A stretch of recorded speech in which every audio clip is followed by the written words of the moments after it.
Cette formation de 2 semaines au profit des agents de l'aviation civile et des forces de défense et de sécurité regroupés au sein des coordonnateurs de mission en recherche et de sauvetage d'aéronefs en détresse SAR se tient après plusieurs autres forats sur le continent africain. Il a été décelé des difficultés allant du manque d'exercice pour venir en aide et sécuriser les aéronefs en détresse. Insuffisance de dotation en personnel, l'absence de contrôle de la qualité ou encore de graves carences de financement. Le gouvernement veut corriger tous ces manquements dans ce secteur très exigeant. Et pour en 2023, dans le cadre du budget 2023, il y a une allocation budgétaire de 50 millions qui a été faite à l'Agence nationale de l'aviation civile.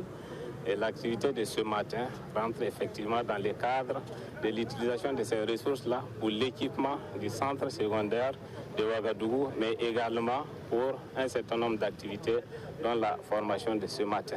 Et cette formation est très importante parce que le secteur de l'aviation civile, c'est un secteur très exigeant où on n'a pas besoin de l'à peu près.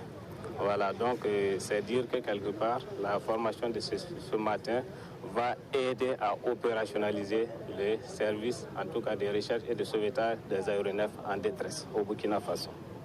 Ceux qui sont chargés des missions de recherche et sauvetage des aéronefs en détresse au Burkina Faso vont bénéficier donc d'un ensemble de connaissances en lien avec leur mode opératoire. C'est un ensemble de connaissances relatives donc aux missions de recherche.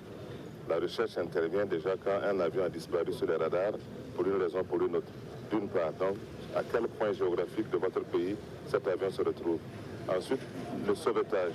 Le sauvetage, c'est toutes les actions qui permettent, encore une fois, tant qu'il y a des vies humaines, de leur porter assistance.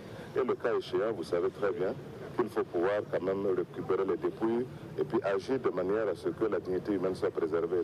C'est pourquoi tout ce qui est lié au mécanisme de plan de vol, à la circulation aérienne, à la protection civile, sans oublier le rôle des forces de défense et de sécurité seront passés au peigne fin.